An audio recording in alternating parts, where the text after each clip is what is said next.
Coming to you from the broadcast studio at USA Stadium, this is the first ever episode of the Mid-South Baseball Report. I am your host, Johnny Ray.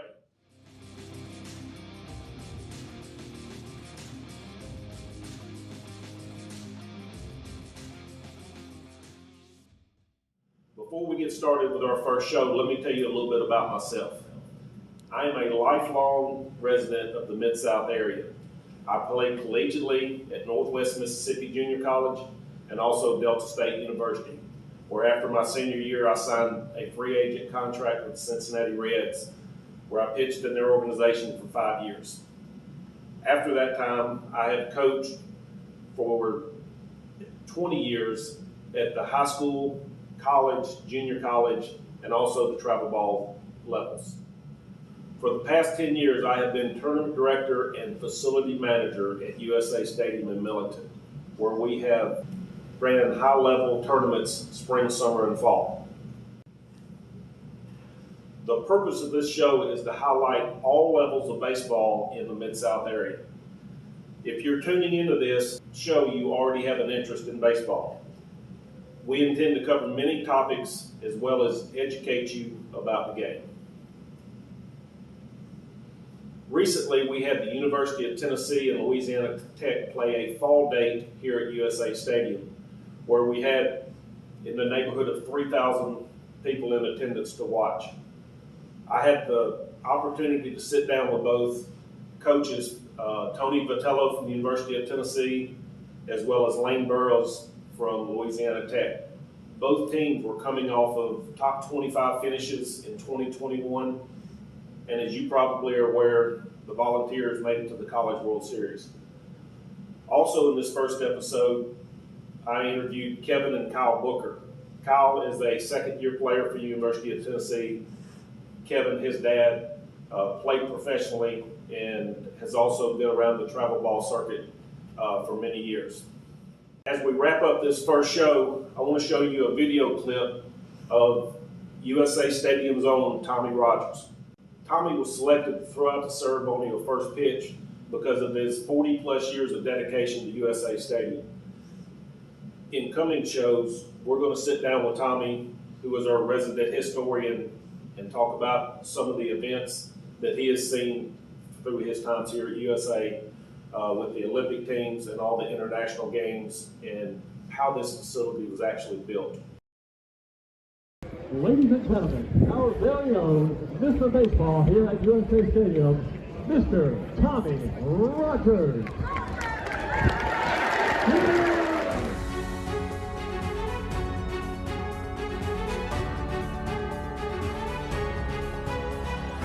Good morning. Today we're here with Tennessee head coach Tony Vitello in preparation for their game with Louisiana Tech.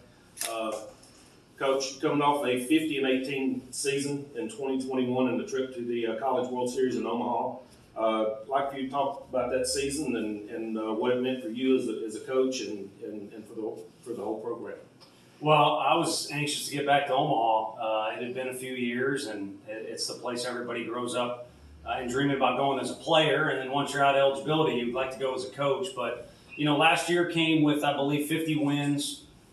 Some postseason success, but really it was kind of all about the way our kids rallied together, the way they played, and then just a really abnormal amount of drama that seemed to take place during our season, whether it be walk-off wins or all kinds of other crazy stuff. And I think it really captivated our fans, and it came at a time where Vol fans were looking for something to latch onto, and it also came right after everyone was locked in their house for such a long time, and it was a perfect storm. Right. Well, you guys coming to West Tennessee for this game against Louisiana Tech, we've already seen the amount of oranges coming in, so you definitely captured the local West Tennessee community, and I know it's awesome because they probably don't get an opportunity to see you every so often.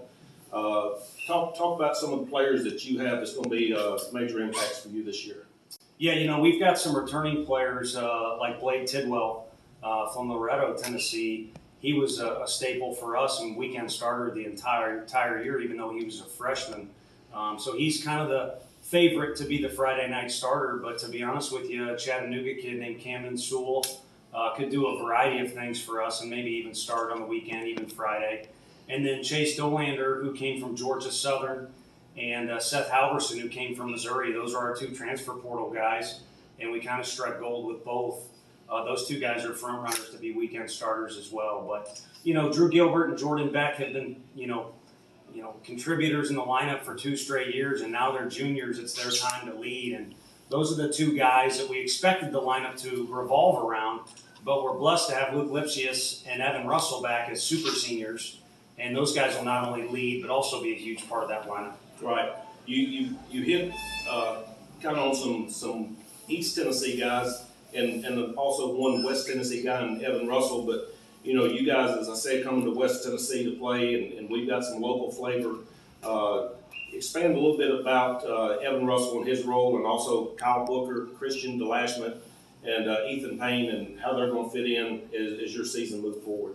Yeah, just to start, I drove down with our strength coach. We've kind of spread out the last couple of years the way we travel, and he said, "Is there really as many fans down on this side of the state as there are, on our side of the state?" And I said, "Yes," emphatically. And no one's reminded me of that more as Evan Russell, because he grew up a Monster fan. But ever since we announced we were going to come down here and play, he's had a lot of people in his ear about the excitement level of coming down this way. And it's kind of returning the favor. A lot of people come to the football games or basketball or even baseball, and they've got to make the haul. So this is a time where we're, kind of returning the favor travel-wise. And I know Evan's pleased to be back on the team and also down in this area. He's just a very loyal kid, and is more talented than Rudy was in the Notre Dame film, if anyone's ever seen it, but kind of has some of those attributes. And then the other three you mentioned, Ethan Payne and Christian, they were our first initial recruiting experience. They were the ones who kind of let us know there was interest in this part of the state in our school. And they were early commits in our time in Tennessee. And then Kyle Booker's a kid who I think really could be our best player, team leader, center fielder next year as a junior. But we expect a lot out of him this year. He would have played a lot more last year if it wasn't for rosters being backed up with COVID. But he's an awfully talented kid and comes from a great family who I know. I thought I got here early to the park, but his family was already out there tailgating and barbecuing. Yeah, Kevin, his dad's a longtime friend of mine, and he beat me to the park this morning too. They had the grill fired up early and flying the flags, and you've created a lot of excitement. Not only in East Tennessee, but West Tennessee, and it's definitely coming this way, and that's a tribute to what you've done. Finishing up, I want you to kind of talk about your experiences. I know you've been to USA Stadium before, but prior to getting to Tennessee, what were some of your experiences coming through USA Stadium? Most recent, I've been here, wearing orange and recruiting and seeing some good junior college baseball. And now there's a plethora of high school baseball being played here as well. So it's a spot we can come for recruiting. But as you alluded to, for me, my history goes way back to even as a player at Missouri and then a coach at Missouri. We used to come down here for a tournament that would either kick off the season or be the second or third week, depending on what year it was. And we brought them all here. Max Scherzer, Ian Kinsler played on this field. Of course, when it was a natural surface, but we're pleased to have this surface today. Makes it a little more low maintenance. And we would consistently have families tailgate. It's such a great area with a parking lot and some open space down the left field line. There would always be a family tailgate or a post-game meal. So it was kind of more of an event when we'd come here. And my favorite part of the event was when we would be able to walk through the trailer down the left field line. It used to house all the USA memorabilia, and we'd walk those players through there to make sure they had a sense of the history that was at this place. And I don't know how many millions of dollars worth of that stuff was in there, but it was great to see, and it added to the nostalgia of this trip. Yeah, well, I'm glad that you mentioned that. We've actually got some plans, near future plans, that we're going to create a Hall of Fame. We're going to build a building and put some of that old school memorabilia up. And as you can tell, we've got a lot of the old with the facility, and then a lot of the new, make you feel at home with the turf. And I know that you like the turf there in Knoxville, and we're excited about where we're going. And we can't thank you enough for being here and giving a few minutes of your time. Well, thank you. It's our pleasure, and hopefully we get some good ball out on the field. Absolutely. Thanks so much. Thank you. Best of luck.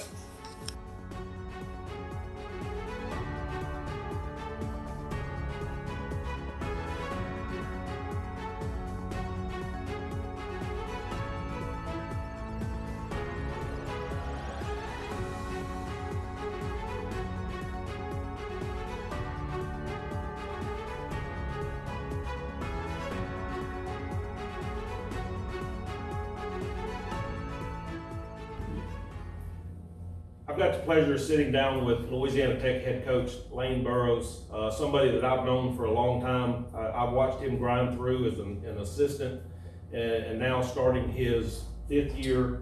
Yeah. I'm short-term memory, but 6th year at Louisiana Tech is the skipper there. This past season in 2021, they had a 42-20 record. Great season throughout Conference USA. Hosted a regional and probably undoubtedly the best season in Louisiana Tech history. I know there's a lot of past seasons that were really good, but for what you did this year, I think it was this past season was just tremendous. Tell us a little bit about how that went. It's amazing. You know what? We didn't have a field for 2 years too, because a tornado ripped through 19 in the middle of the season, destroyed our stadium. So we were gypsies and vagabonds. We were at a high school field for 2 years. So no locker room, no players lounge, and really no home. And 10 miles south of campus, and none of our guys left. That's what we tell every recruit. You know, we feel like our culture, I know it's a buzzword, but it's set right now. But I think it just all came together. All the stars aligned. We opened up this beautiful new stadium and hosted the first ever regional that Louisiana Tech has ever hosted, like you said. And you know, the good Lord blessed us. It all happened in that 1 year. We had a really good team. We had an older club, and a lot of those guys are back right now, especially our entire pitching staff. We lost 2 really, really good hitters off that club last year, but you know, our community got behind us, and we hosted the conference tournament first, Conference USA tournament. Hadn't hosted it in a long time, and actually made it all the way through the losers bracket to the championship game. So we played every day, and then the following week hosting the regional, and obviously the community and the place was packed, and they got behind us, and came up a little short to North Carolina State, who ultimately went to Omaha in the College World Series, and very good team. But I think it just started 2 years ago, Johnny, when we didn't have a stadium. I think it was just a culmination of our guys working hard and having that work ethic to stick together and fight through it. And I think it created a little toughness in our team. Yeah, well, no doubt having you as their leader. Like I said, I've known you for years and know what you're all about. And the team always feeds off its leader, and that's a compliment to you and what you've built there. And you know, we can't thank you enough for being here this weekend and being a part of what we put out. And I know, you know, the fall tells a lot about what you're trying to do, and you know, you're working through mixing and matching. And I know you got some North Mississippi kids in your program. Tell us a little bit about those. As we are a regional. We got a lot of Mississippi kids, but North Mississippi, Kyle Krieger is one of them. Grew up in Corinth, went to Itawamba Community College, got him. Jackson Lancaster grew up with Kyle. They both played at Corinth High and at Itawamba together. And then Ben Brantley, obviously, big first baseman. We call him Freddie Freeman over there. He's a big boy. he is a big boy, and he's been in our program now for 3 years. And you know, I'm from Mississippi, so I grew up in Meridian, and Mississippi's always been good to me. Coached really Southern Miss for 9 years, Mississippi State for 4. A couple other places, but we recruit Mississippi hard, and it's been good to us. A lot of our players, really good ones, are from Mississippi, Yeah. So we'll continue to do that, I promise you. Yeah. Thank y'all for having us. Yeah, This has been phenomenal. Led me into my next question was Mississippi Junior College. I know you've been a part of Mississippi Junior College as a coach, and I'm going to expand on that in just a minute, but your roster is littered with Mississippi JUCO from top to bottom. And as a player, I played at Meridian Junior College, so I love JUCO kids. I think you know, you can't get a whole bunch of them and that be your roster, because it's a continuous cycle every 2 years. So you got to go with some high school guys. But the Mississippi Junior College Association has been great to us as well, not just the state. So that's who I am. I think you get who you are. When we're recruiting, that's what we say, Johnny. You get who you are. Is it a match? Is it a fit?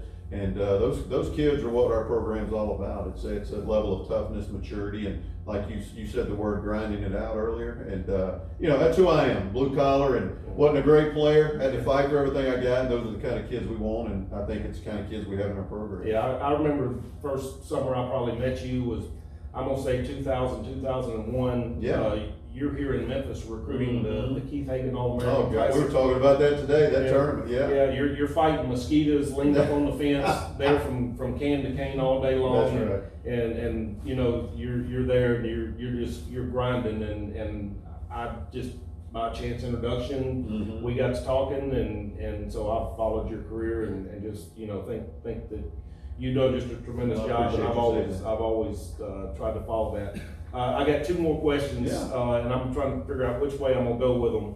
But here's my first one. I need your best Bill Baldner story from East Mississippi Oh Community my College. gosh. I don't know if I could say that on what's being publicized here. I don't know, but We're on YouTube. oh so- man, I so, tell you what, and actually his name came up with a fan between games today.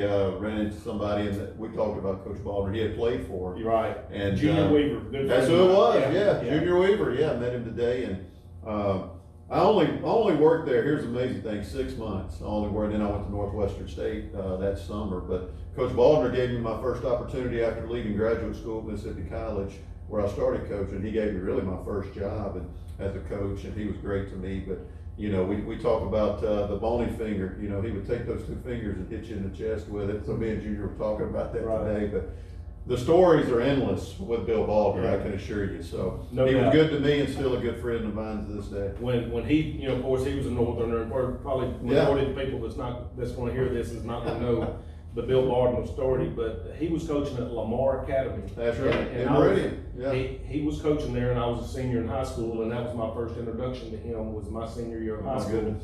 And then I made the All-Star game, and Yeah. he was coaching the All-Star game. And then the next year, I'm at Northwest Mississippi, and he's at East. So we kind of followed each other for 2 or 3 years Yeah. and cross paths, and then of course with Junior and all that, we kind of had some chance, you know, just been able to tell stories. And Absolutely. he's a great guy. And I'm gonna follow up with this. Have you ever met anybody that gave up at Louisiana Tech back-to-back home runs?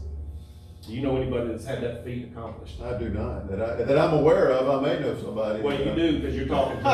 I was at You're Delta, kidding me. No, I was at Delta State University, Yeah. and we've been told, you know, as a JUCO guy coming in, everybody was not looking forward to going to Louisiana Tech Right. because the fan base was right on top of the Yeah, on dugout. top of the dugout, And, yeah. and they're, you know, they're just relentless, and so everybody just, and so I come in relief, and, you know, 5th, 6th, 7th inning, I don't remember, but I do remember 3 balls going out of the ballpark. And the good thing was they were on spring break that week, so So you didn't have to worry about I it, didn't have yeah. to worry about the fans just badgering me about it, but. Well, people ask me all the time, do the football players still sit on top of the dugout? Because we had seats on top of the dugout Right. before the stadium got destroyed, but that was all season ticket holders. I guess it used to be pretty rough with Right. the football players, Yeah. but I guess they ran them out of there. But I've heard stories about Yeah, that. well, I'm thankful that I do have a fond memory, not too fond probably, of Louisiana Tech. But I was thankful that the football team was Yeah, was on not putting that spring break. dugout wearing me out. So that was a blessing. But Lane, I can't thank you all enough for being Oh, here man. and being a part of this. And you know, you've been through here many years as a Absolutely. player and a coach, and you know, recruiting and doing those things. And I'm sure you've seen the changes that's gone on. No, Dad, it looks great. Now look, and I'm not just blowing smoke at you. I know y'all worked your tail off to put not only this event together, and there's a lot of stuff going on. We appreciate y'all, and to be able to play a program like Tennessee, who's coming off a phenomenal year and obviously really good again. It was our guys needed that, and to be in this environment, we had a great crowd, and just appreciate y'all having us more than anything. Thank you so much. Well, safe travels home. I'll be following you as I Absolutely. always do, and it's been great. Outstanding. Yeah, Johnny, thank you, man. Appreciate you. Take care.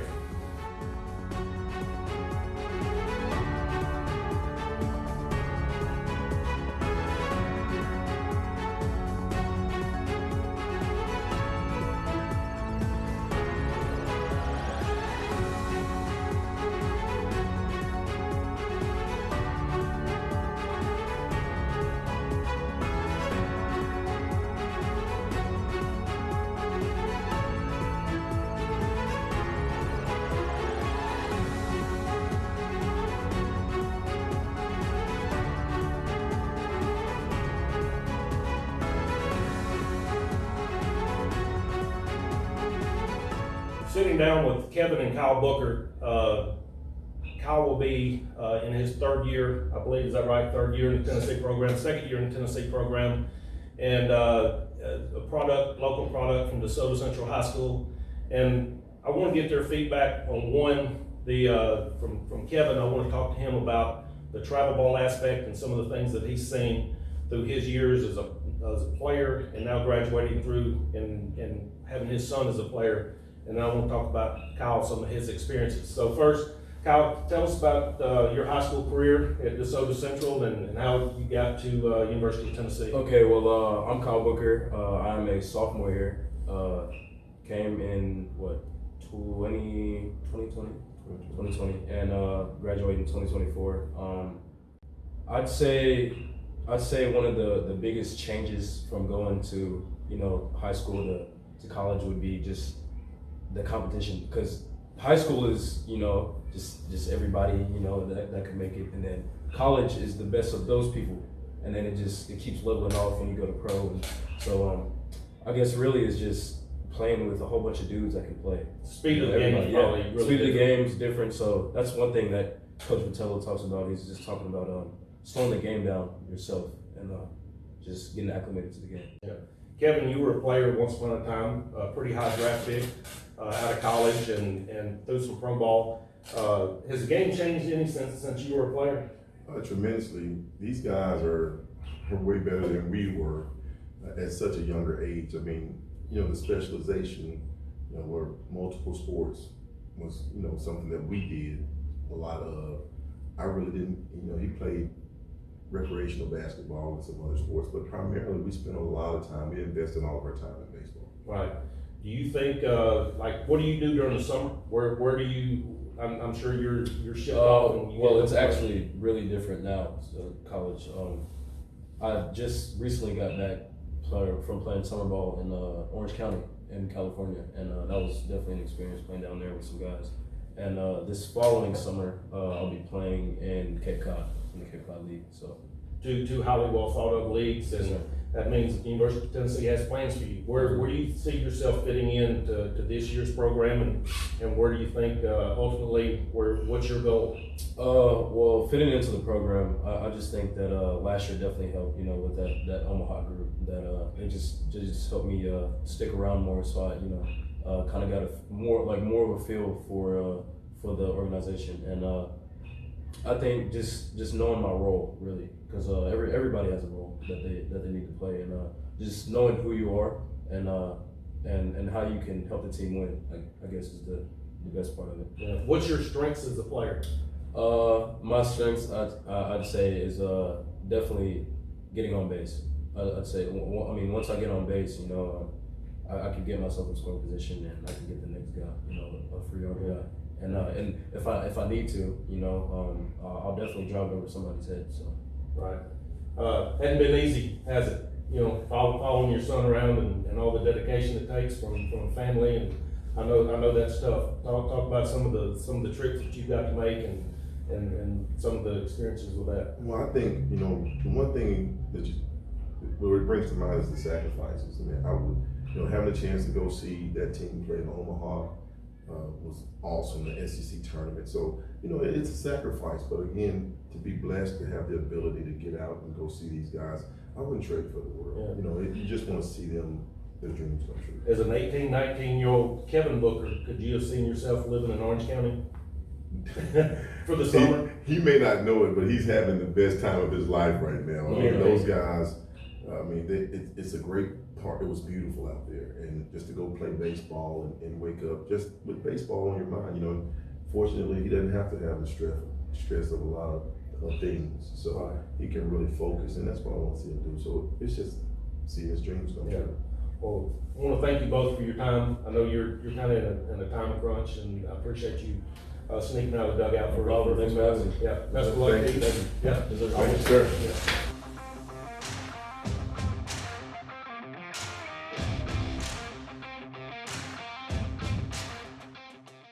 Coming with you. All right, you need to stop that. Am I live? That coming. I'm the law. All right, stop that. For the screw that up too.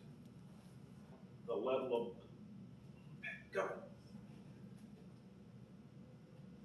It can't be this hard for normal people that do this, right? For